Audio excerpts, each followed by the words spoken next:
Hey, what's up, guys? Anthony DiClemente here. Thank you so much for jumping on today's Ask Anthony live Q&A. Gonna get everything set up while all of you guys join and connect because I'm running a couple minutes behind. I was just getting a workout in, had to jump in the shower, and so I'm gonna grab my computer. We've got a bunch of questions on there, and then as more and more people jump on, we're gonna see where everybody's from, and we'll let you guys ask some questions live, so it will be pretty fun and a good time. So we got a lot of good stuff for this week. I'm gonna grab my computer and we'll rock this. All right. Hope everyone is doing awesome. And for those of you guys that are new to the membership site, we put all of these videos up afterwards. So if you can't make the live recordings, you just log in to your biohackingsecrets.com account, and that's where you've got your members area, and then all of the archives from all of the past weeks are uploaded there. So yeah, you can learn from all of the past weeks, and as you continue to have access to all the future weeks, and lots of really exciting stuff coming. So I'm gonna refresh this page, just make sure I'm not missing any new questions, and we will dive in. All right.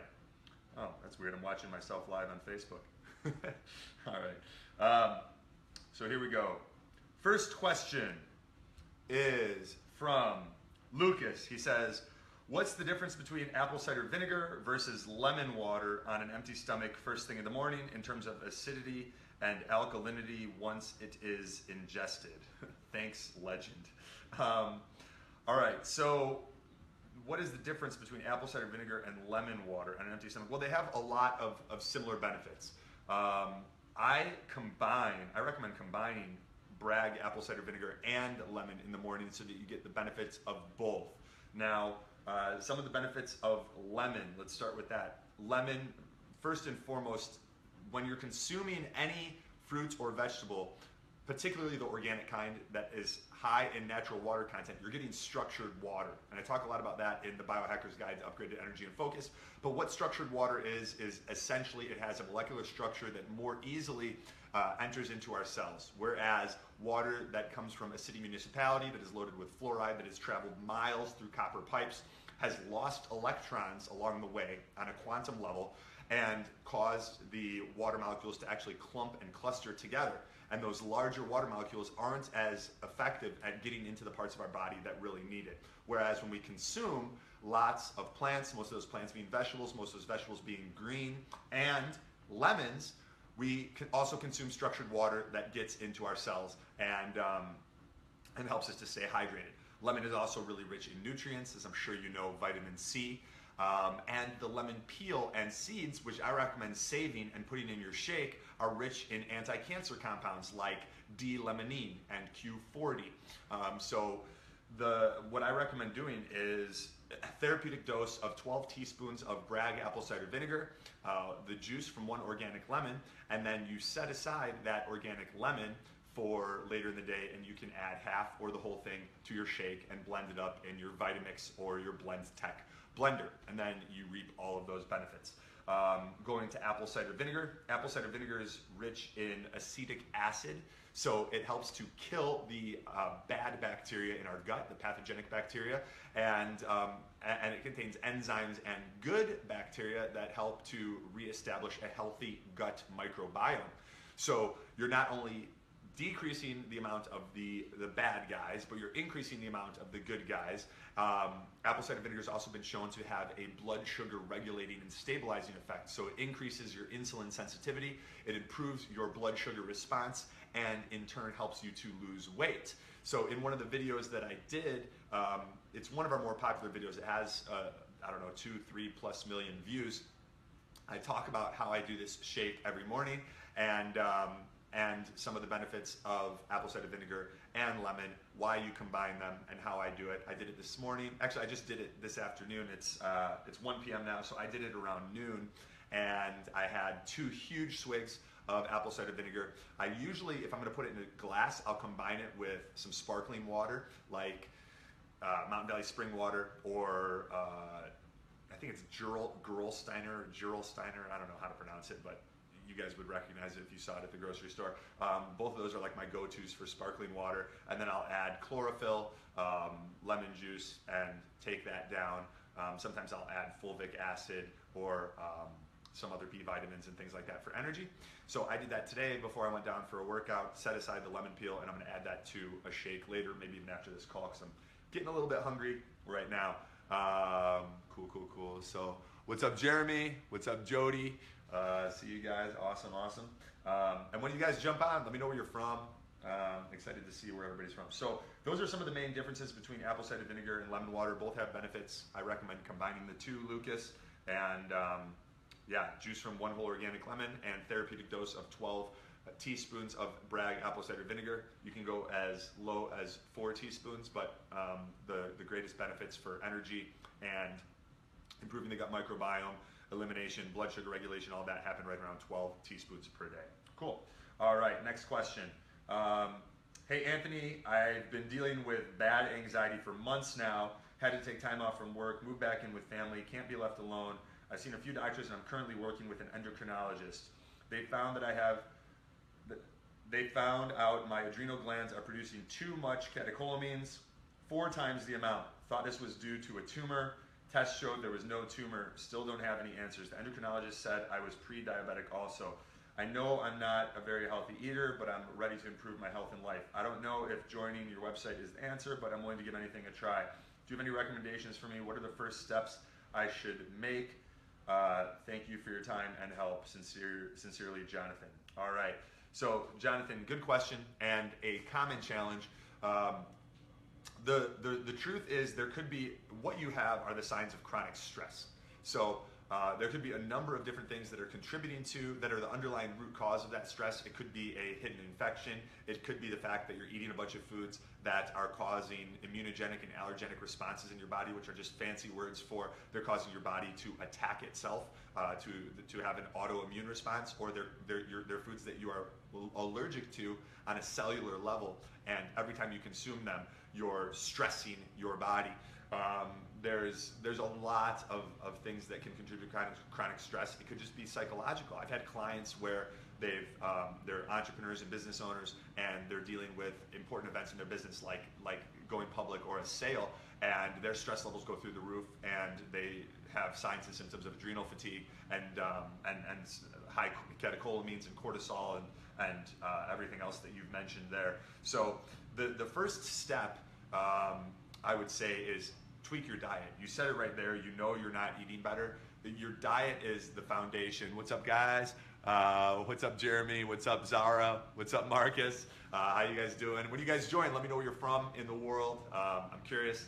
So, the first step, it all starts with your nutrition. If you know you're not eating right, you gotta start there. And that's contributing with 100% certainty, at least to some degree, to what you're experiencing. And to do that, I would go to the Module 1 training that's in this membership site.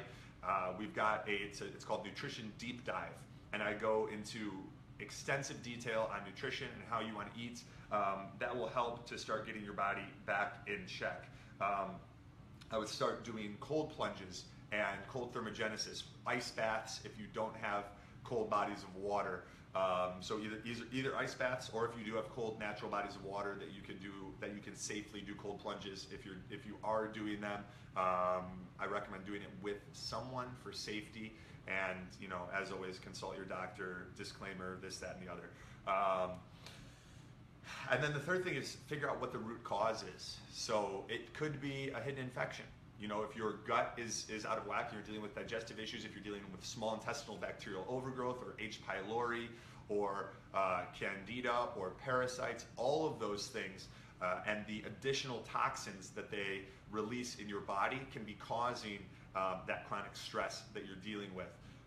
So there are a lot of supplements that can help, but the supplements and the course of action really depends on the root cause. So we know you're going to want to hit the basics. You want to get your nutrition fixed. You want to start exercising, but you don't want to exercise in a way that just adds another form of stress. You want to do so in a way where you always feel better after you exercise.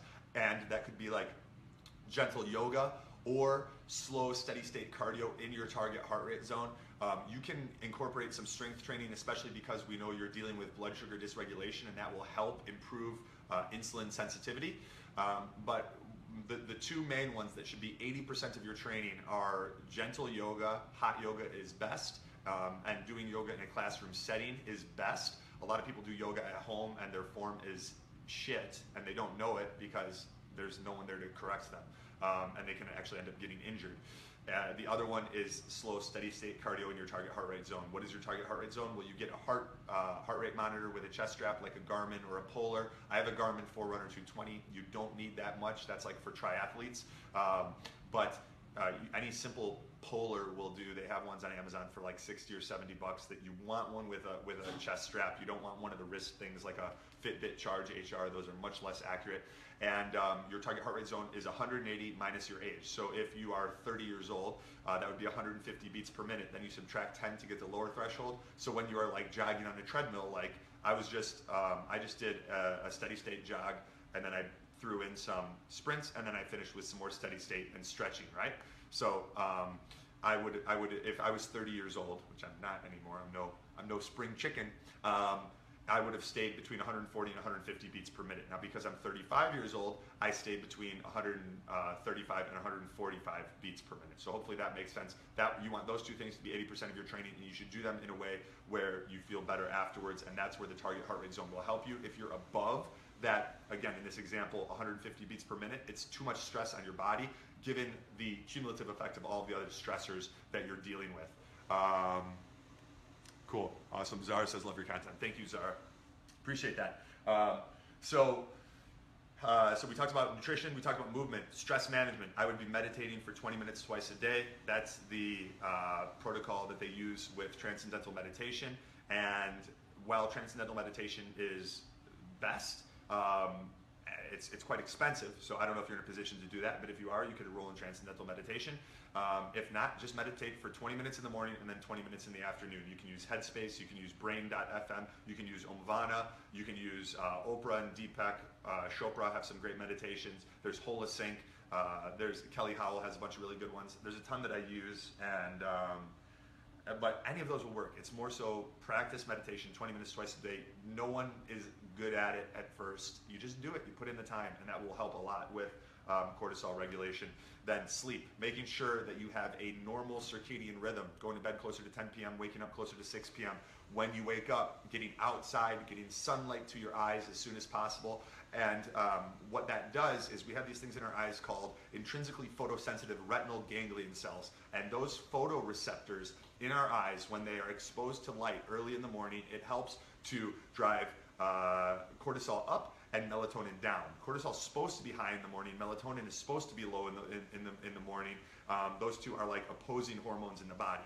And then when you do that, when you get that full spectrum sunlight to your eyes early in the morning, and this is going to tie into a question that we have a little bit later in the Q&A, it helps you to go to get a deeper, more restful night's sleep later at night too. So ideally, you're going to bed, you're shutting down all electronics at 9 p.m. That includes your cell phone, your television, your artificial lights, and you're in bed with everything off. Your phone is not in your room. You're not laying in bed watching TV. Lights out at 10 p.m. and then you're waking up around 6, and then you get that light early in the morning. And there are light hacks that you can use. The best light hack is a high UVB tanning bed, but getting outside, more time connected with nature is going to be critical for helping to create a more normal circadian rhythm and a healthier cortisol response. A lot of people that have adrenal issues, their cortisol is like really low in the morning and then really high at night, and they think they're night owls. It's because their body's out of whack, and they need to take steps to get that stuff back in sync. Then we talked about cold plunges, cold thermogenesis. I would recommend, if you're not in an area that has cold natural bodies water, get in the tub, ice bath, you can throw a bunch of ice in the tub with water as cold as the tub can go, let it melt a little bit, and then you jump in there for anywhere from 5 to 12 minutes. Make sure you get up to your chin, so you're also getting your thyroid, because I would guess with what you have going on, there are also thyroid dysregulation issues. And then there's a lot of other things, but again, that would depend on the root cause. There are supplements that help with adrenals, but if the cause of your adrenal fatigue is parasites, we need to address the parasites, not the adrenals. Otherwise, the adrenals are like a surrogate endpoint. So that's one of the things that I do with coaching clients is I have a very detailed assessment questionnaire that I ask from the beginning so I can figure out like what is the root cause of what you're experiencing, and then I build out a program that's specific for you. Like there's hundreds of different tools and supplements and interventions, therapeutic treatments that I could use, but it's going to depend on that. Some supplements that can help. Gyropanthine is healthy. Panthine is a B vitamin that can help the adrenals. Gaia Adrenal Health, that's got some adaptogens like ashwagandha, schizandra, rhodiola. That can also be helpful. There are adrenal cortex glandular supplements, but I don't want to go recommending those right now because A, we don't know the root cause for sure, and B, we need to get your nutrition and nutrition, movement, stress management, sleep, those things in order first. That's the foundation of everything. So hope that helps. Jonathan, are these okay? Cool. So and then we got some more questions here, and then we're going to jump on with you guys. If you guys have questions, you can also type them in the comment section here, and then if you have to jump off for any reason, you can watch the replay on the membership site. So all of these videos, we make sure they're recorded, we upload them to the membership site for you guys, and you can access it there. So not everyone has to be on the whole time to get the benefits. Okay, quick question, Anthony. What do you think of Monolaurin to keep you healthier, especially during flu season, and stronger immunity? So for those of you that don't know, Monolaurin is an extract from coconut oil. It's used a lot because of its antibacterial properties, and it's a natural antibiotic and antimicrobial. I used it years ago with when I was going through chronic Lyme disease and some other things. I didn't notice that much from it, quite frankly, and I've used it with clients since. The consensus seems to be the same. There are a lot of supplements, interventions, and things that I use that are much more effective than Monolaurin. But that said, there are some people that, I mean, you know, if you were to go online, there are people that have had good experiences with it. So I am just an N of one, and then my experience with clients, I don't continue using things if we feel that there are other things that are better. So it would depend on what you're dealing with, why you're considering using Monolaurin. I wouldn't take it as a preventative during cold and flu season. Doing things to strengthen your resistance to stress and resilience, like you'll get a lot more out of cold thermogenesis than you will from taking a Monolaurin supplement and strategically stressing your body without exceeding your ability to recover. Other things that can be helpful during when we get sick during flu season, you guys are probably familiar with echinacea, but there's a specific standardization of echinacea. I believe it's by Enzymatic Therapies, but I'll actually grab it real quick. I use that sometimes when I'm feeling a little bit under the weather. So this is it. Yeah, it's Enzymatic Therapy. It's Asparatox. And it's a particular standardization of echinacea, and what they found is it basically cuts the amount of time that you are sick by days. So if you're not feeling well, if you're under the weather, you can follow the recommended dosage of that echinacea supplement, and it helps speed things along. But yeah, doing things like when you build the right daily routine, like that's one of the first things that I do with coaching clients is like, all right, here's what you've got going on, here's the root cause, here's the daily routine that's going to get you feeling better and then keep you optimized. And we tweak that like every 3 months. When you have the right daily routine, you'll spend a lot less time sick. And when your nutrition is dialed in, so much of the colds and flus that we experience, like you'll notice they get way more prevalent in the winter time. Or the winter months, even if you're in hot areas. Now, why is that? It's not because the weather's making people sick if they're in California and it's hot and nice, right? It's because during the holidays, a lot of times people eat garbage and it weakens their immune system. It causes their body to waste energy quelling these inflammatory responses and autoimmune attacks and this inflammation and allergic reactions, and then our defenses against outside pathogens and microbes are weakened, and we're more exposed to getting sick. We also have increased amounts of mucus from a lot of these mucus-producing foods like dairy and grains. So keeping your nutrition dialed in is also really, really important for avoiding some of those colds and flus. So yeah, Monolaurin, my take, I don't use it much, and I think there's better stuff out there. Cool. Okay, Anthony loved this video. What do you suggest daily for protein sources, if not grass-fed meats? So it depends on where you're at in your journey. I think that, and I'm going to talk about this in one of the webinar in a webinar that I'm doing today. I think guys like Dave Asprey have done a ton of good. I also think they're off. There's a lot of people in the paleo community too. I think they're way off with their recommendations on like that we should eat significant amounts of grass-fed meat. I think that's got people eating way too much red meat, and it's doing more harm than good. So there's especially as we age, as we age, we want to spend less time. The conventional advice is like increase your protein consumption as you age, and my recommendation is actually the opposite. We want to spend less time extremely anabolic because our defenses and our ability to fight off cancers and some of these chronic conditions that thrive in an anabolic environment actually decrease. So the protein sources that I recommend: wild-caught seafood. Every week, women should be having at least 12 oysters. Men should shoot for 18 per week.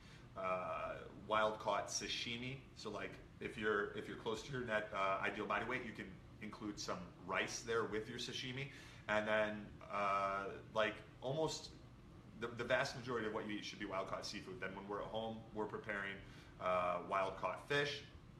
Not concerned about the mercury content. If you are, you can consume smaller fish that are more prey, not predatory, because the higher up on the food chain the fish is, the higher the mercury content, because big fish eat little fish and the mercury works its way up the food chain. So yeah, a wide variety of wild-caught fish and seafood, making sure some of that is raw to get high DHA content, DHA being docosahexaenoic acid, the omega-3 that is most prevalent in our brain and central nervous system. I usually end up doing grass-fed meats like once every week or 2 weeks. I found that to be the sweet spot for me, and that's where I recommend most people are and can meet their nutritional requirements and get the best of both worlds, where they're getting plenty of nutrients and structured water and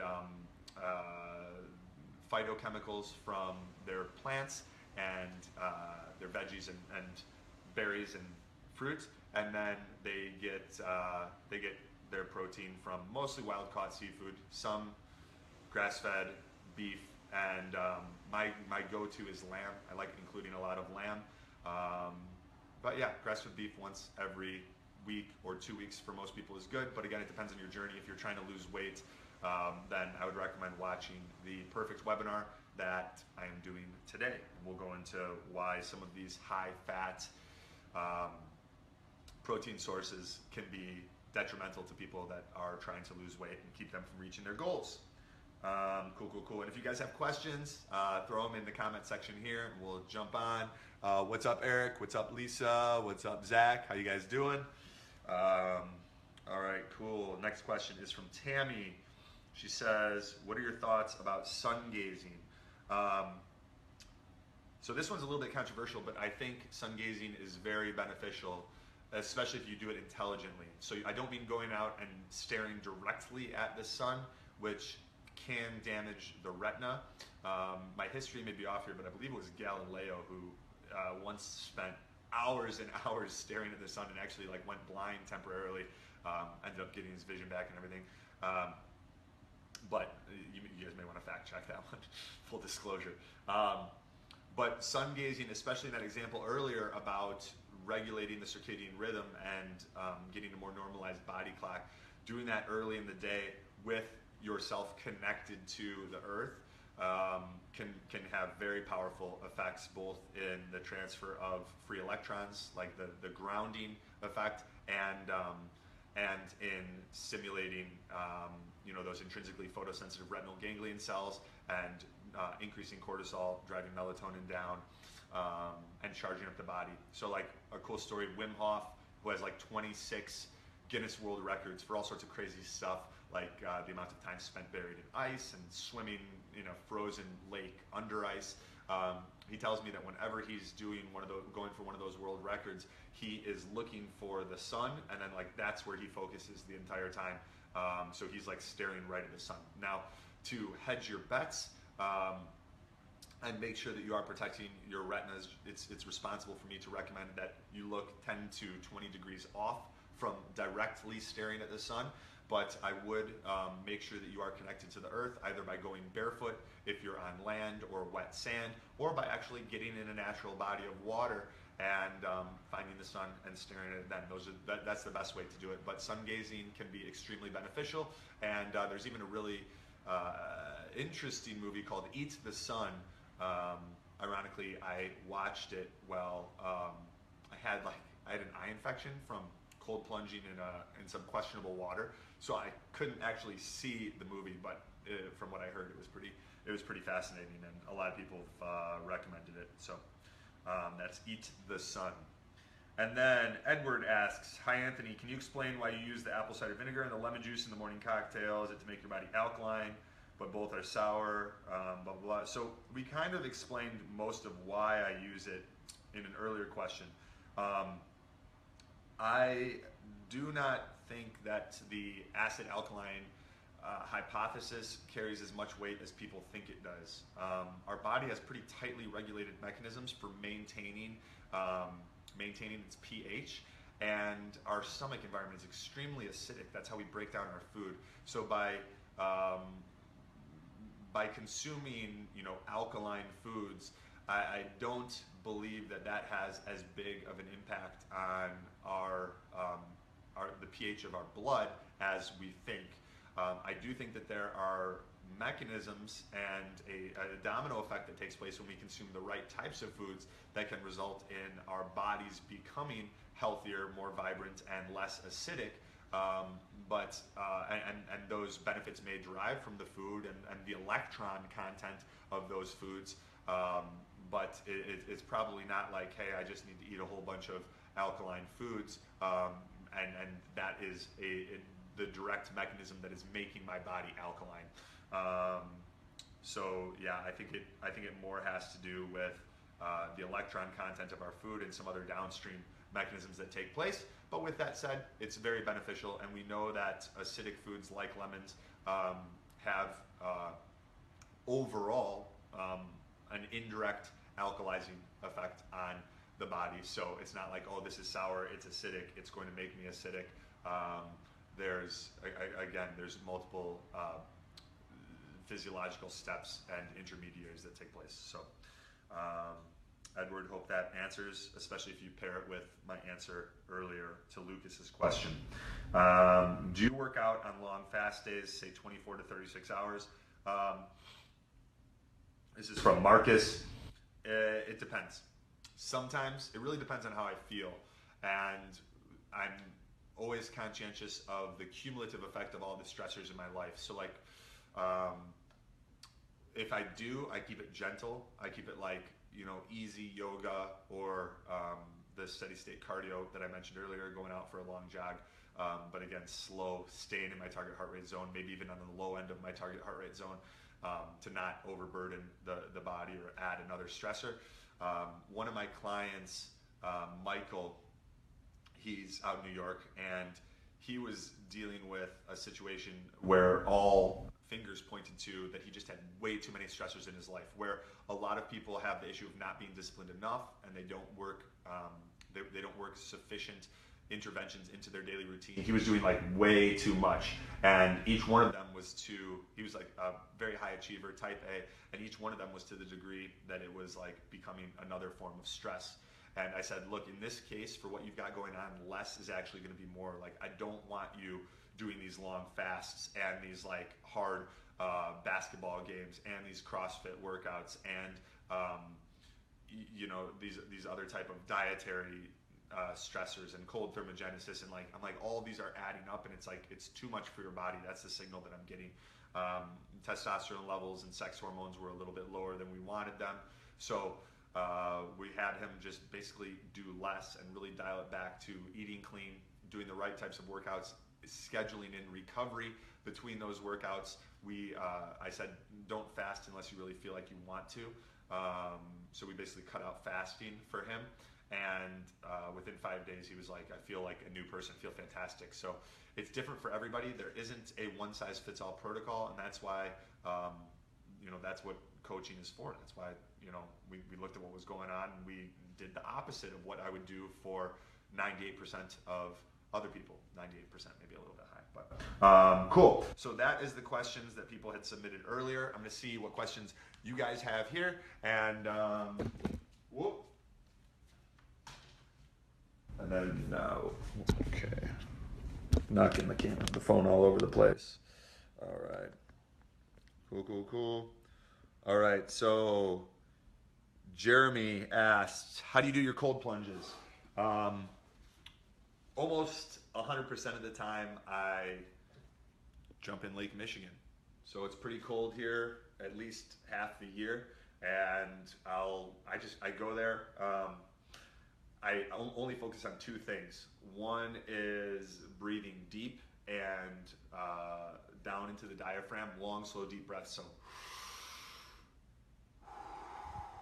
and relaxing everything, every muscle in my body, starting with the top of my head and forehead, and just letting that relaxation travel down. So it's like, now I'm at the point where I'll just run and jump into the lake, and it's freezing. You know, it would be frozen solid if the water wasn't moving.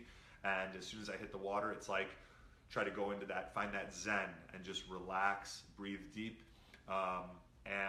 When I feel like I need to get out, I take a few more deep breaths, and then I get out. Now, when I do it with clients or people here for Biohacking Week, sometimes they want to lower themselves in, and that's totally cool too. Just depends on where you're at.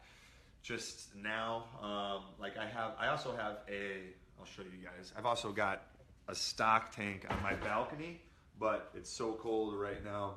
Let's see if you guys can see it. Yeah, you can see it there on the balcony. So that's a 90-gallon stock tank, and I keep water in there for like when I need to plunge at home and don't have enough time to get to the lake. But it's frozen solid, like a giant ice cube right now, and so I can't use that. So what I did, whenever I'm doing like hyperthermic conditioning, which is, you know, saunas, exercise, even biohacker baths, I always end on cold. So like I went and did a workout earlier, and then when I was done, I came up here and I turned the shower. I got in the shower, then I turned it like most of the way cold, then I turned it all the way cold, and I did a cold shower, so washed up before we jumped on here. And is it as good as jumping in a cold natural body of water? No, not at all, but it's better than nothing, and you get out of the shower feeling pretty energized. So that was how I did some of my CT today. I may still go to the lake, but I don't think I'll have enough time today. But yeah, that's how I do it. I always try to jump in natural bodies of water as much as possible. And then second best is like ice baths. So either in a stock tank like that, or you get a bunch of ice, dump it in your tub. You fill your tub with water as cold as it can get, dump the ice in, let it melt 60 to 80%, and then you climb in there. Same thing, relax as much as possible, breathe as deep as possible, set the clock for anywhere from 5 to 12 minutes. And when you need to get out, you get out, and you're good to go. And you'll get activation of brown adipose tissue. You'll get increased caloric burn because your body has to expend more energy to heat itself back up. So lots and lots and lots of benefits, both in terms of energetic, mitochondrial health, and body composition. Cool. Hope that helps, Jeremy. And nice. Jeremy's from Nashville. Cool. Marcus from Houston. Awesome. Zara's from Los Angeles. Beautiful. All right, cool, guys. Well, that is all the questions that we have for today. I appreciate you guys hanging out and joining the site. If you guys dig the content, please tell more people about the membership site. Encourage them to join. We've got more and more stuff coming out every month. Lots of exciting things coming up. So I'm excited to share that with you. And we've added courses like Andrew Huberman's How to Biohack Cognition. That's me and the professor of neurobiology at Stanford. We just added that masterclass. We've got How to Biohack Rapid and Sustainable Fat Loss. We've got my talk on the truth about supplements from the East Coast Fitness and Nutrition Summit. So yeah, some amazing content on there. Check it out. And I will talk to you guys soon in another video. Thank you for your time.